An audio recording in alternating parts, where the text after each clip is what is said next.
Can't you see? Everyone! They're here already! You're next! Let's go! Welcome to the future, where the glass is half full and you'll need new glasses, where you'll be jumping from conclusions. The past is annulled, and a new future is born! Never before in history has so much meant so little to so many. AD on the radio.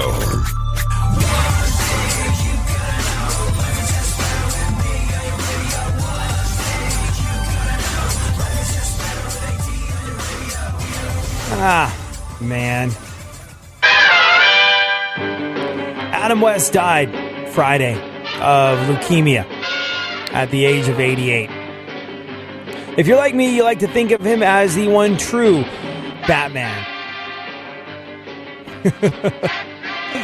Do you remember this one? Batman and Robin wonder if Catwoman, the Joker, or the Riddler are conspiring against them. And they use some pretty hilarious ways to figure it out. Could be any one of them, but which one? Pretty fishy what happened to me on that ladder. You mean where there's a fish, there could be a penguin? But wait, it happened at sea. See? C for Catwoman. Yet that exploding shark was pulling my leg. The Joker. It all adds up to a sinister riddle. Riddler. Riddler? The four of them, their forces combined. Holy nightmare. Batman, could it be? Come on, Robin, to the Batcave. We haven't one moment to lose. All right, here's Adam West as Batman, opposite Burt Ward, Robin. Now, these are from 2013, the documentary starring Adam West. The first one is from a screen test with West and Ward. Look, between the lines. When is the time of a clock like the whistle of a train? When it's 2 to 2. 2, 2, 2. Right you are. Holy caboose.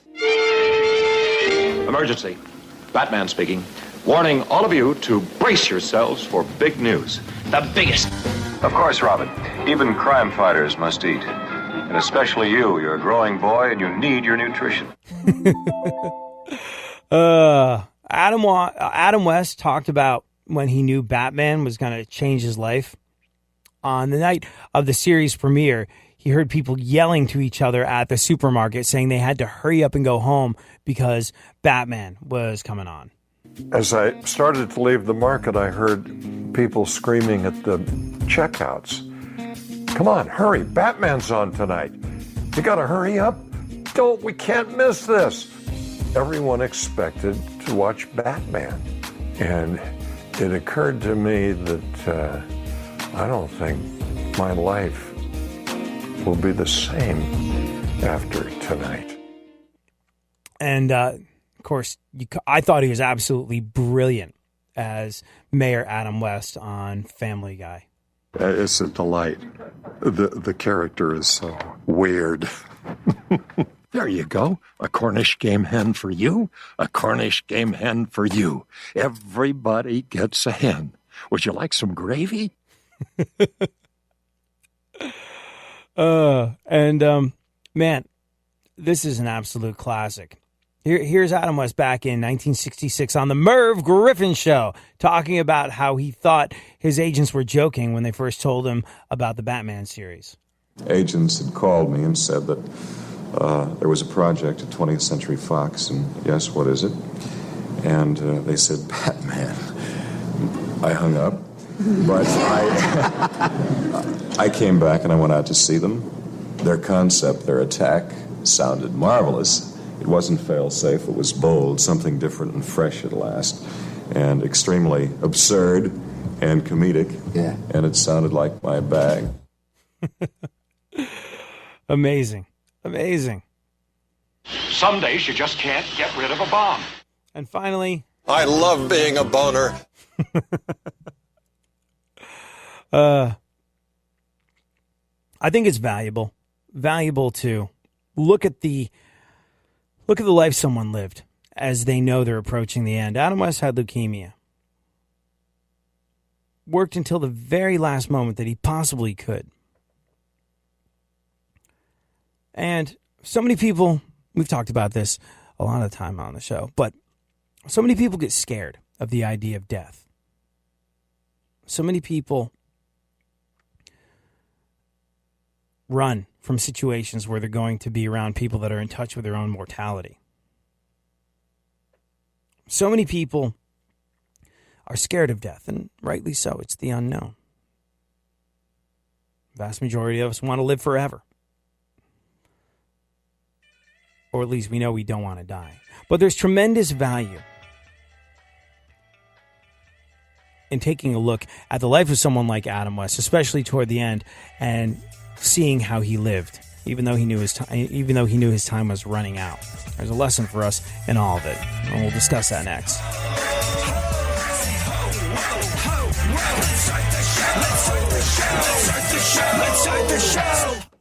Real radio. 104.1.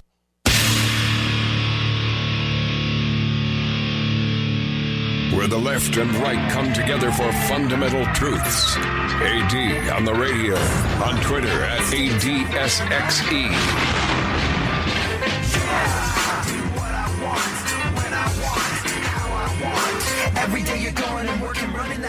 So Adam West passed away.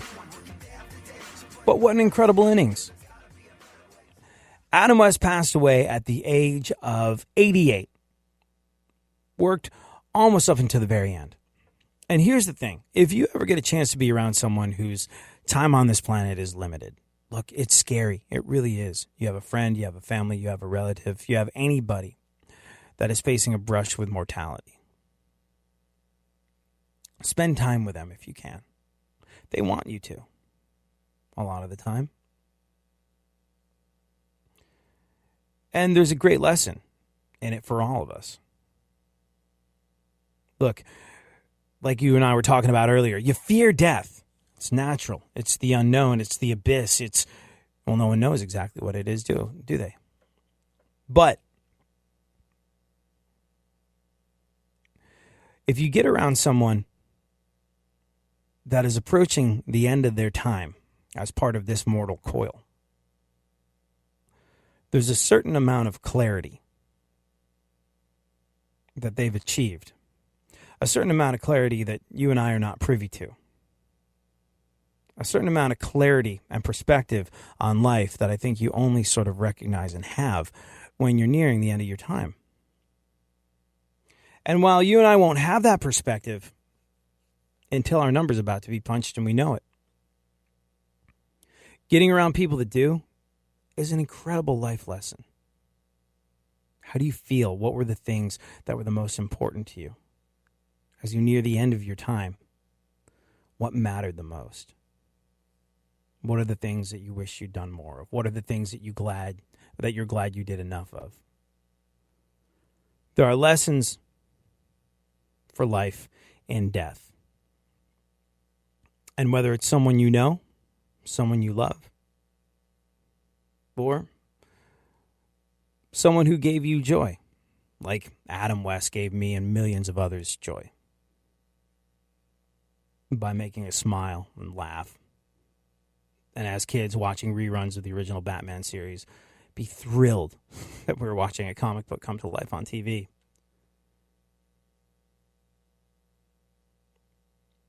There's a real lesson there. Pay attention to those that are nearing the end of their life. They can help you live yours better.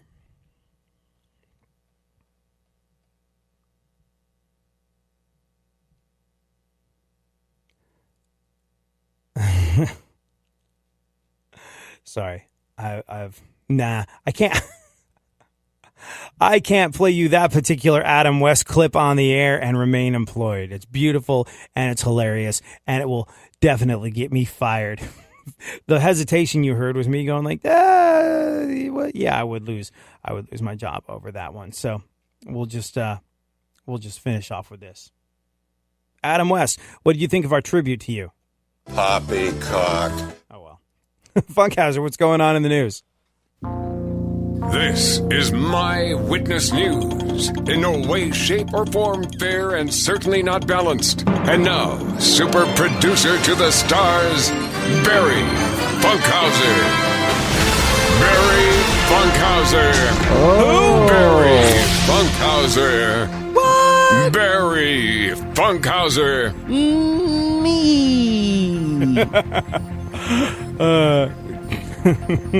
What is going on in the world? Well, Funkhouser? Adam West died. Yeah, on the bright side, he died before having to see Ben Affleck's next turn as Batman, so there's that. Go on. Tom Cruise's The Mummy failed to unseat Wonder Woman this weekend as the #1 movie at the box office. Yeah. I knew it was a bad move to have Tom jumping up and down and shouting, "Show me the mummy!" I was like, this will never catch on. That is not funny. You laughed, but it's a laugh that you're ashamed of, just like everybody else is thinking to themselves right now. You know, that's the important thing about what we do on this radio show. We get you in touch with a part of you that you don't like very much, but likes us a lot. Go on. In the weather report, major shade being thrown. Taylor Swift streamed her whole song library the same day Katy Perry released her new album. Oh, wow. Yeah, it got cloudy in here. Whoa. Even Animal Planet was like, now that's a cat fight. Did you see what Dennis Leary tweeted out about this? No. I want to read it verbatim, but I don't have it in front of me. Hold on. But no, Dennis, this is worth. Yeah. He's a wordsman. So he's a wordsman, and if I'm going to quote Dennis Leary, I'm going to quote him correctly. And I quote. What? I'm glad he's tweeting about this feud. Well, yeah. Well, he cares about music, and once you hear it, you absolutely understand that it makes sense. This is exactly what you need people like Dennis Leary to weigh in on, and this is the way you need them to weigh in on it. Dennis Leary said, and I quote, "Easiest way to solve the Taylor Swift versus Katy Perry beef, make them both listen to an Aretha Franklin song and realize, holy yes, we suck." All right, fine. There you go. Yes, see, that's what you need from the Learster. Go on. Lindsay Lohan is launching a new jewelry line. Really? Yay. Lindsay Lohan's jewelry line? I'll let you insert your own highly obvious piece of pearl necklace humor wherever you deem it appropriate. Go on. Bill Cosby greeted fans with Fat Albert's "Hey, hey, hey" as they entered court. Yeah. You know what? In jail, he's going to sound a lot more like Mushmouth.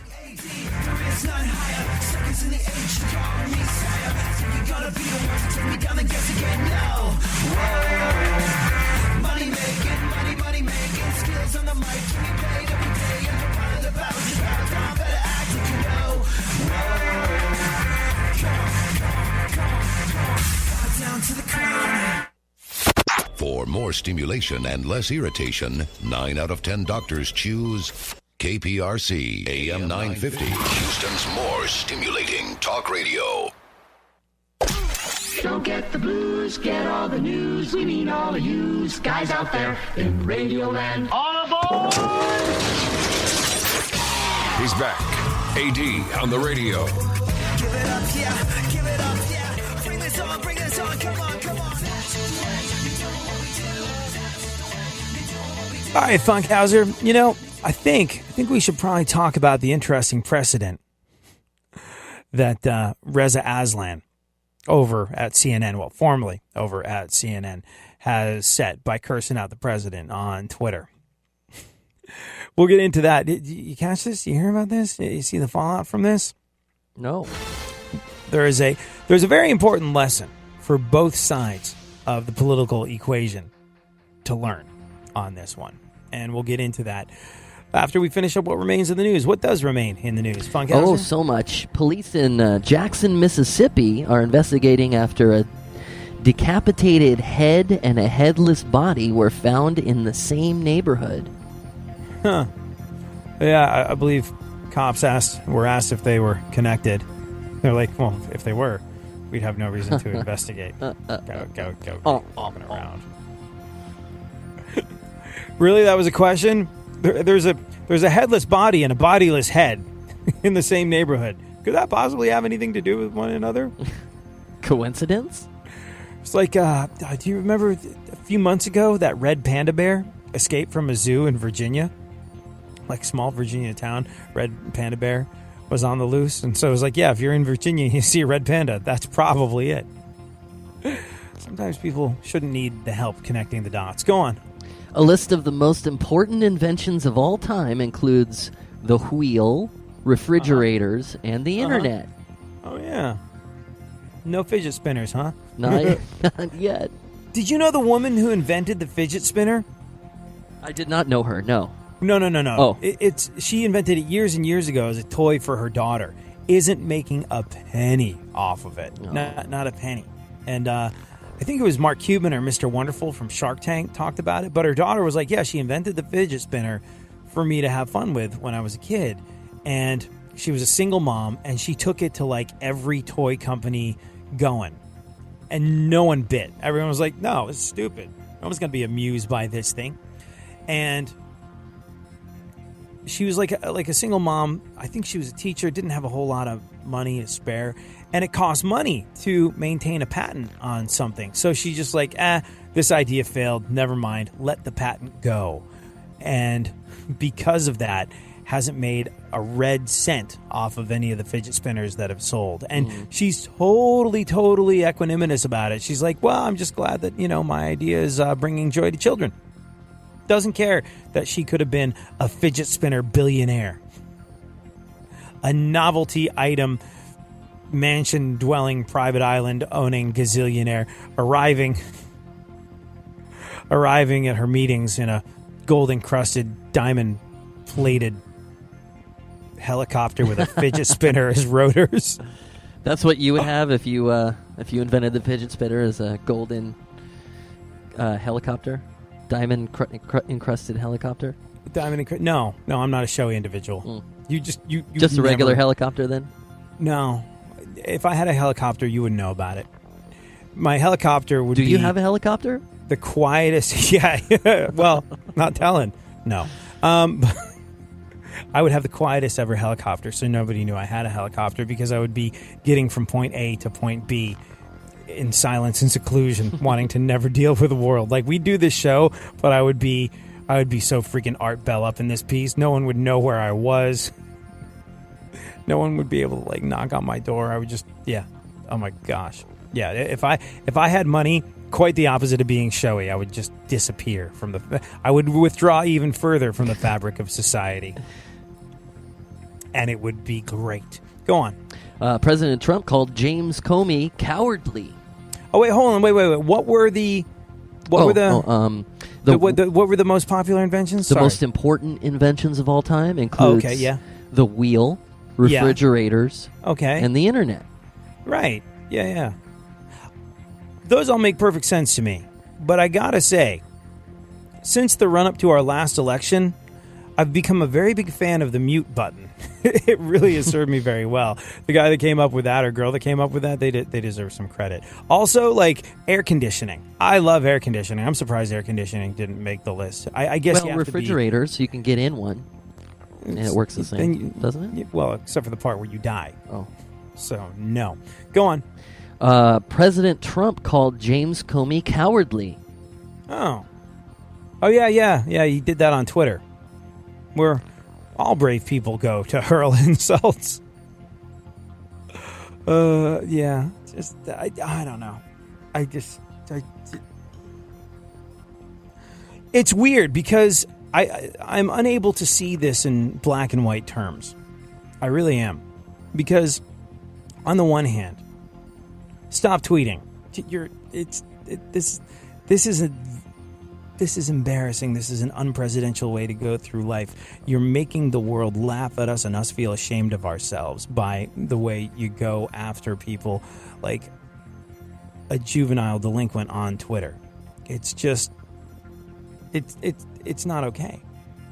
But on the other hand, the idea of a president that tweets. If Donald Trump was able to depersonalize the way he went through life and depersonalize his approach to the presidency, where he didn't get butthurt, where he didn't launch personal attacks over Twitter, we'd be having a very different conversation. But On the one hand, you want Donald Trump to stop tweeting the way he's tweeting, but on the other hand, having a direct line to the people of America versus having to go through media and spin doctors and all of the above, cutting out the diluting of any message through middlemen, having to call press conferences, having to do... It's the same way Trent Reznor felt when he released that first single without the benefit of a record label. You remember that song, Hand That Feeds, Funkhouser? Oh, yeah. Mm-hmm. Yeah. Love So that he song. dropped that thing. Yeah, that was his experiment. He was like, all right, I don't have a record label at the moment. What if I just record this song, a couple seconds after finishing the mixing of the record, upload it to the internet, see what happens. It was all over the radio in no time. And he was like, oh, wow, that's very gratifying. I don't have to have a bazillion people watering down what I'm trying to do. I don't have to have a bazillion middlemen trying to take their chunk, their pound of flesh out of the art that I'm making for the people that like my music. I don't have to go through all these diluting processes to get my music out there. This is awesome. And the same could be said for any kind of political leader. The ability to communicate verbatim in that way, without having to cozy up to any kind of press, without having to deal with any kind of middleman or middlewoman, is an incredibly liberating thing. However, the way in which it's being used, the irony of anyone, forget we're talking about the president here. If someone goes online and calls someone a name, safe behind a screen and a keyboard, and they happen to be a telephone or keyboard warrior,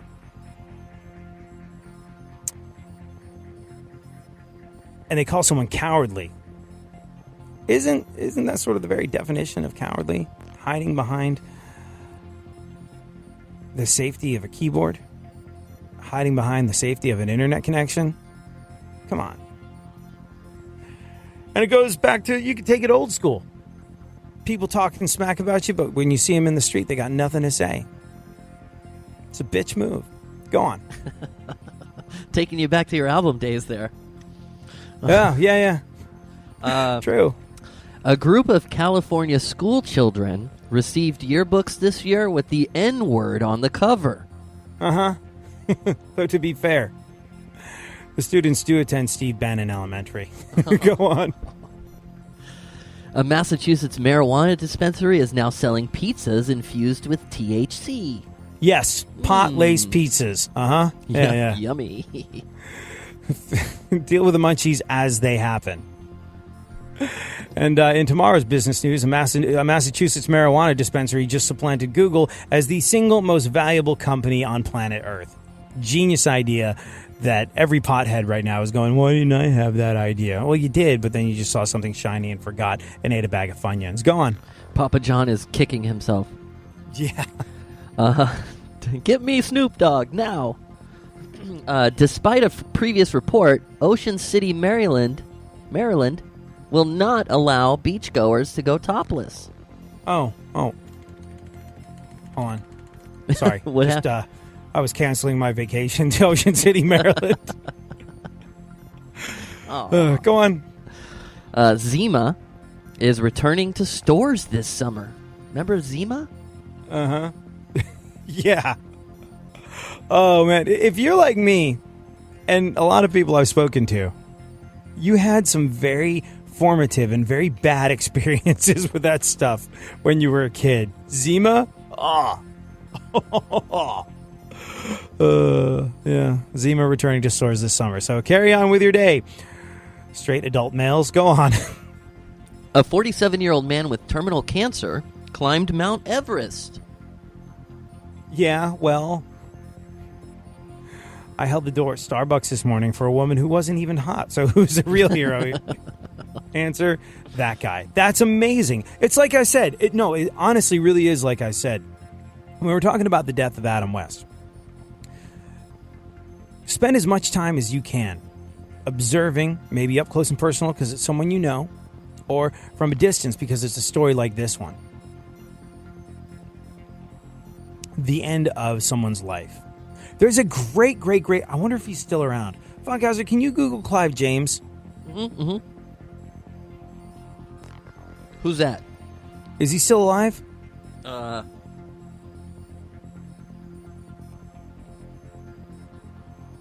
Clive James is, my Google box tells me he is 77.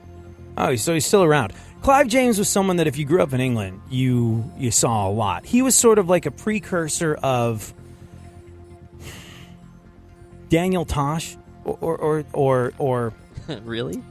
Well, yeah, because he played sort of like absurd commercials on TV, and like he played like weird. There was this Japanese game show called Endurance. It was really, really messed up stuff, and the world knows about Endurance because of Clive James. He had this TV show called Clive James on Television. He was a newspaper writer, and somehow he got a gig as a television presenter. And what he did was he started showing ridiculous things from all over the country or all over the world that you didn't get in England. Like this one Japanese game show, Endurance, which was crazy. It was basically like a game show of torture. Like, it was just the most bizarre stuff.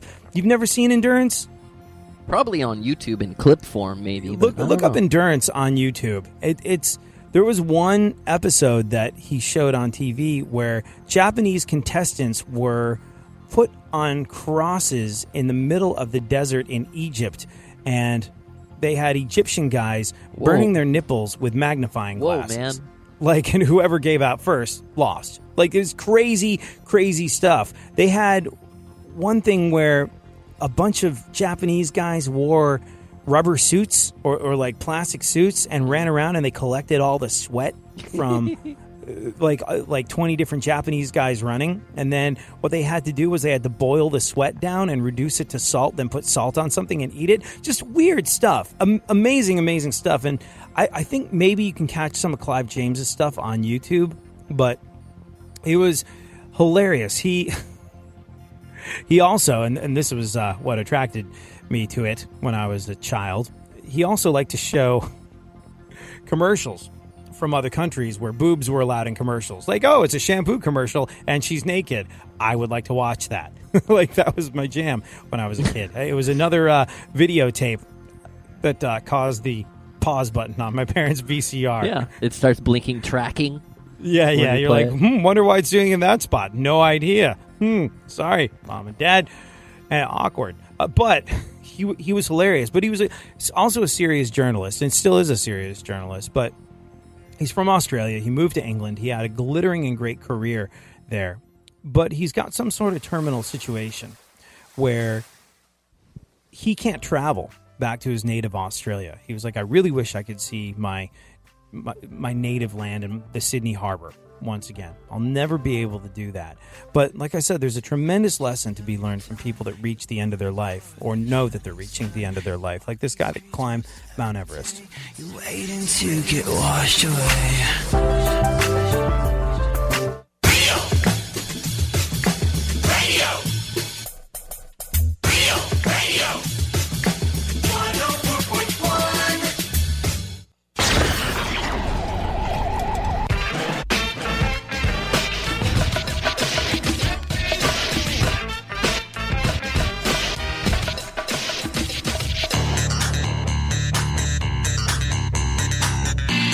Now, more AD on the radio. Back once again, the ill behavior. Delivering and giving you a musical savior. Back once again, it's your boy AD, and can't nobody rock a body better than me. Back once again, the ill behavior. Delivering and giving you a musical savior. Yeah, Clive James. Look this guy up. Not too many people know who he is in America, but in England, he's kind of this media figure. Sort of a cross between Tosh.0 and Jon Stewart is, I suppose, what I would call him, because he's a mixture of pointing out the absurdities in life and having fun with them, and then also genuine social commentary. But this is a guy who realized that he's reaching the end of his time on this earth. He's a celebrated broadcaster, a critic, and a poet. And he's got terminal cancer, and he realizes things like, I can never go back to Australia. I can never see my beloved Sydney Harbor ever again. And he published a couple of books of poems I think the first one was called Sentenced to Life. And look, poetry, not so much my thing.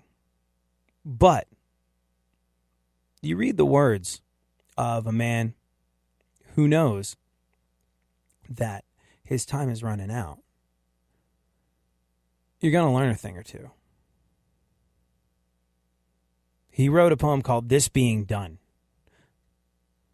Behind the trees, across the street, the sun takes down its last pale disk, this being done. No soft pale light is left for anyone.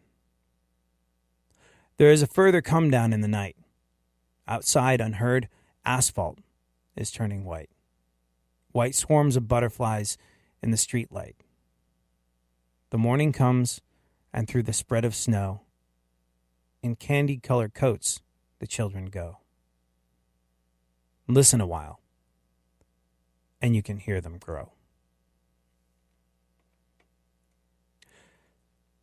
Things of that nature make me look at this 47-year-old guy with terminal cancer who climbed Mount Everest and go, I want to take a second look at that. Why? Because there are lessons for those in the middle of their lives to be learned from those who are facing the end of theirs. What else is going on in the news, Funkhouser?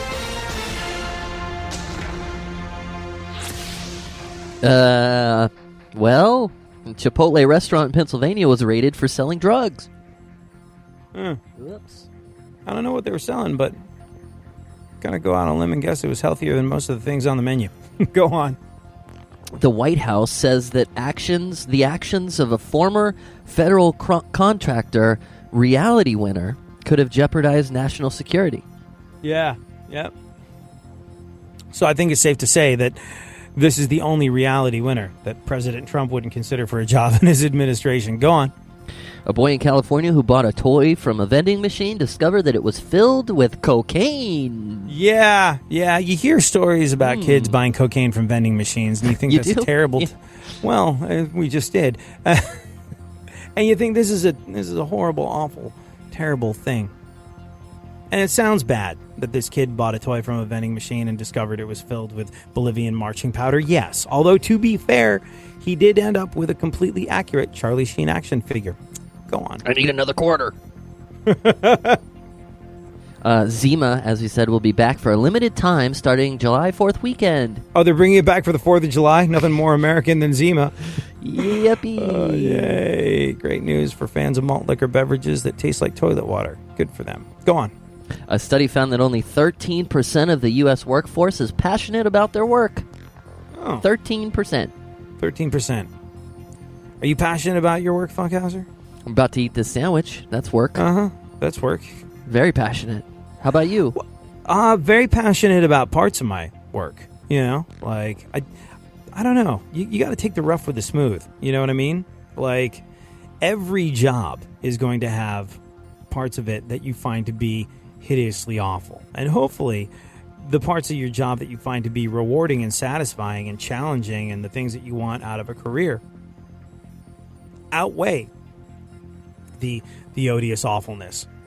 So I don't know. I think passion is something that comes in little bits and pieces. Like anybody that goes into their job going like, I want to be passionate every single hour of the day that I'm on this job. Well, it's not going to happen. It's just not a thing. I'm not self-actualized enough in this line of work. Well, could be because, your job is alphabetizing insurance claims forms or something like that. Sounds awesome. But at the same time, like marriage, you love this other person more than any other person on the face of the planet. This is the person to whom you are the most devoted.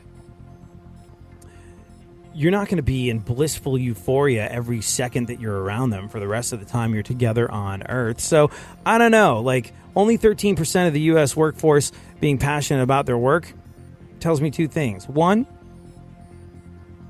13% of the U.S. workforce is in the porn industry. Two,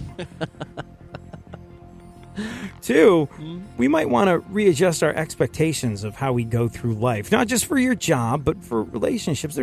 There's this need to be in a state of blissful euphoria at all time. There are these snake oil salespeople that will tell you that this drug or this practice or this self-help or this diet or whatever will make you glow from the outside in, and you're going to be perfectly freaking happy all the time.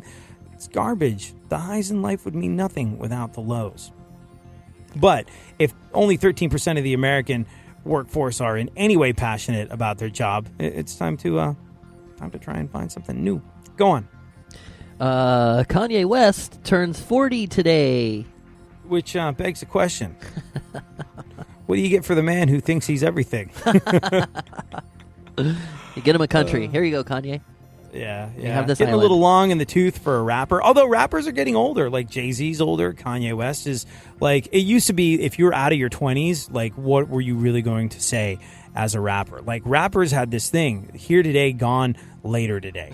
It was like hip-hop artists had no careers to speak of. Like you were one and done. Like one song, one album, finito Mussolini. That was it for you. And now rappers are having longer careers, which is good. It means that the hip-hop audience has a memory and the art form is evolving and aging and getting older. And so it's okay to have a 40-year-old rapper be one of the biggest on the face of the planet. Plus, you got to remember, in many ways, Kanye West is still very youthful. He can still throw temper tantrums like a 20-year-old.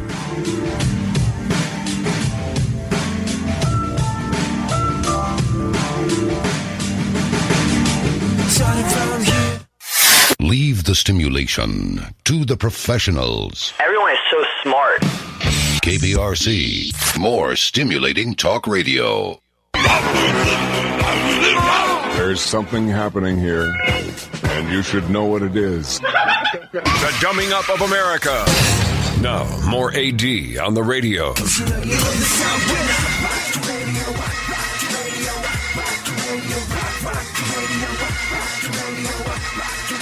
So, Funkhouser, how much time do we have left? Because I really want to make sure that we cover 13 minutes.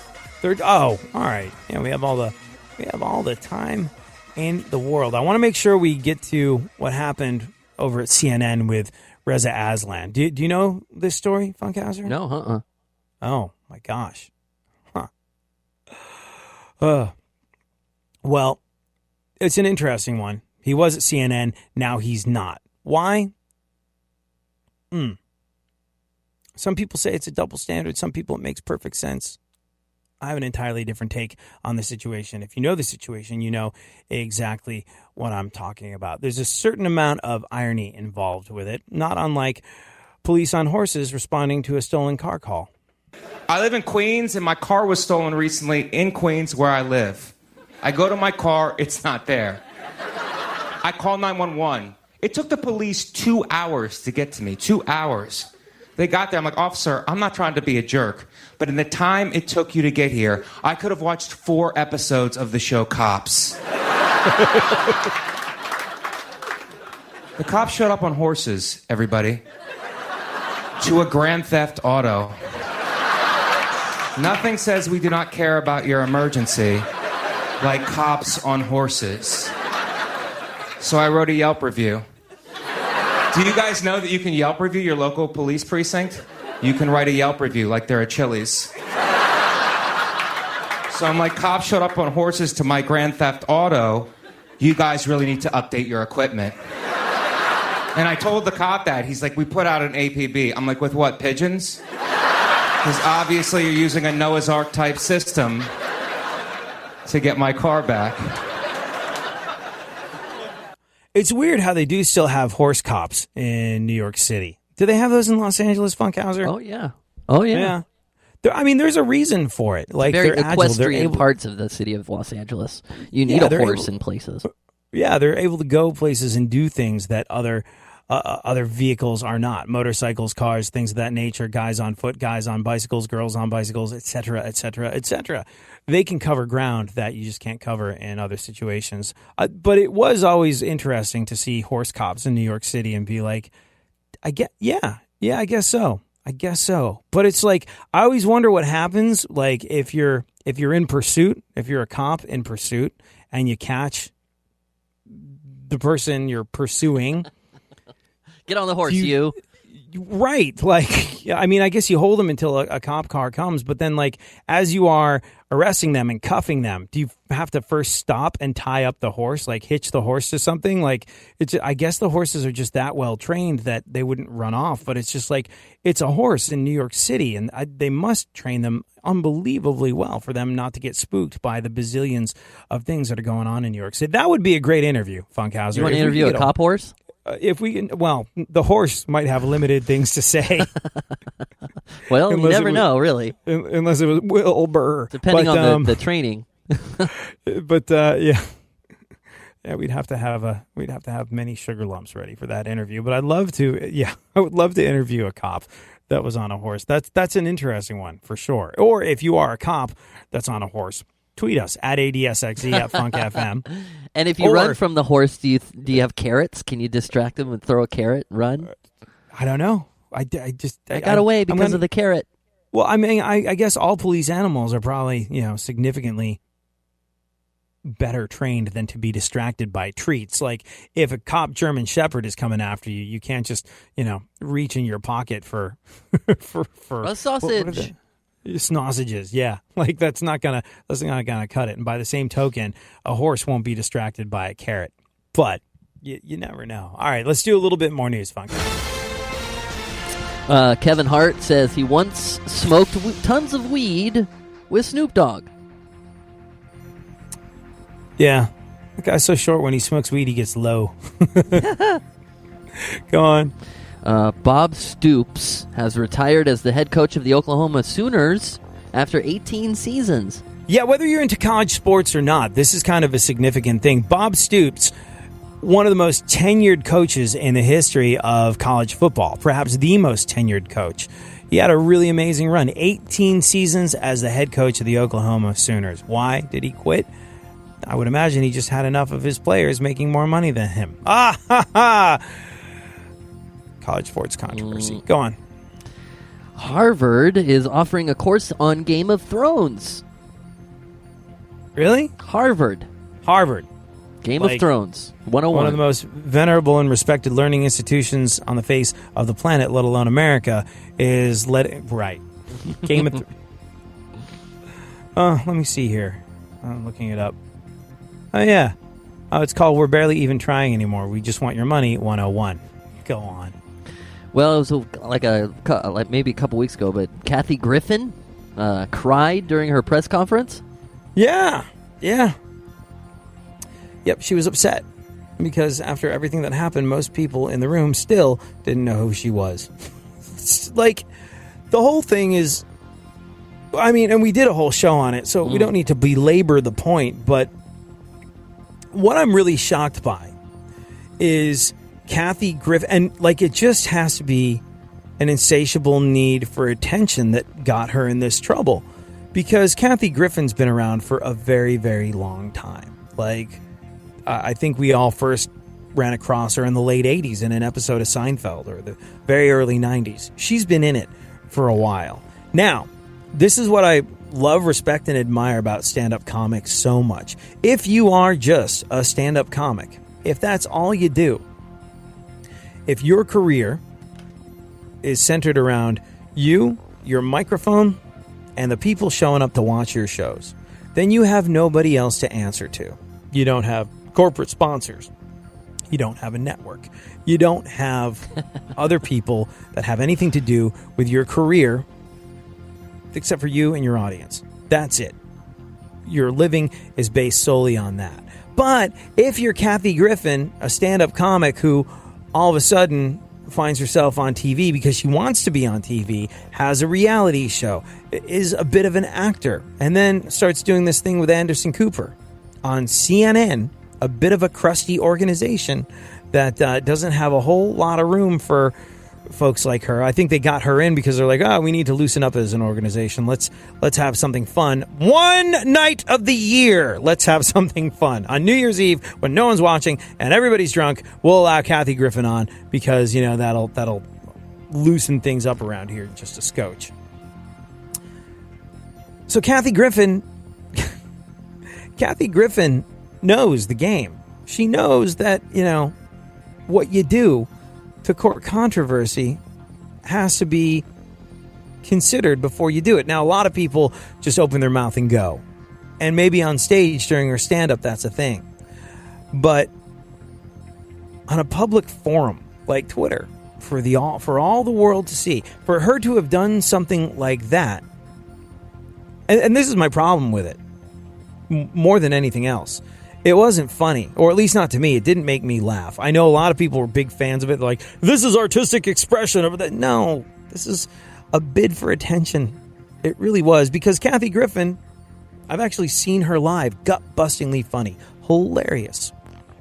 Really enjoyed a lot of her work, but it says to me that she has a need for attention, as many stand-up comics do, I'm sure. There's a reason why you make that your living. But she just must have a need for attention that bypassed every bit of common sense in her brain, because there's no way someone that's been around this business for as long as she has, that has dealt with the pressures of having sponsorship on her various programs that she's been a part of, that has taken the step from just being a completely independent island of an entertainer where all you have is you, a stage, a microphone, and your audience, to the point where she's got multiple television shows, all of which have corporate sponsors, all of which have needs that need to be represented, all of which have brands that they're trying to further, all of which she should understand, and I'm sure she does understand. So it just, to me, says like the need that she had for attention with this picture must have been it almost to the level of being a sickness, because she shot her own career down in flames by doing it and didn't stop and think, maybe it's, maybe it's more about the marathon than the sprint. Maybe the momentary bit of recognition I get from this is going to have lasting and damaging results. Like, she's not short of cash. She really is doing okay. She's had more of a glittering career than many people ever have or ever will. And to me, it's just a sign that that's never going to be enough for someone like her, which is sad. Maybe that was why she was crying. Go on. Kathy Griffin says she won't have a career after her anti-Trump photo shoot. Yeah, well, something that she could have brought to her own attention a couple days earlier. Go on. Bill Maher is under fire for using the N-word on his show. Yeah. His ex-girlfriend says that he uses it all the time. Here's the thing with all that. Here's the thing with racial slurs and gay slurs and all the above. By the way, on the plus side, Bill Maher has just been booked to open for Chris Rock at the Apollo, so he'll be fine. The thing that you got to recognize in these situations is that we don't live in a perfect world. On the one hand, it's a word, and there's lots of people I know that use gay and or racial slurs, and they operate from a place of total principle and say, why shouldn't I be able to use that word? Other people use that word, and by not letting me use that word, you're giving that word its offensive and destructive power. I'm trying to mitigate the offense and the pain associated with that word by normalizing it. I, a white person, am going to sing along to my rap compact discs and bust out the N-word whenever I so see fit. I've had these conversations with friends of mine who are resolute in this, very principled about all the reasons why they should be allowed to use the N-word and how it's actually for the common good that they do. And they're not, credit where credit is due. The people I know that use that word in conversation are not in any way, shape, or form racist. Quite often, when they use that word, they're addressing me. I am their N-word. What up, my N-word? And it just makes no sense, and it makes me cringe. But I get the position of principle that they're operating from on this one. And I think there was a fantastic Lenny Bruce bit about exactly that. How they're just words, and if you use them, you take away the pain that's associated with them. But to the everyday person walking around, dropping the N-bomb and thinking it's okay and thinking that they're helping to mitigate the pain associated with the word, you're not Lenny Bruce. And Lenny Bruce went through went through a lot because of the things that he said. Make no mistake about it. But we don't operate in a perfect, idealistic world where your theory that dropping the N-bomb should make it a less painful word for people. It's like that guy from that band Kula Shaker. You remember them from the 90s? Lead singer, Crispin Mills. He was a devout Hindu, and he used that Nazi symbol, the swastika, because it was a Hindu symbol. When he went out one night, he had that armband on him. And he's like, well, it means lots of good things in the Hindu tradition. And I'm just taking it back for the Hindu tradition from the Nazis who have turned it into a symbol of hate. They're like, we appreciate what you're trying to do there, dude. But the guy who sang the song, Hey Dude, is not the one to do that successfully. Booyakasha, career ender. Something to bear in mind as you make your way in the world.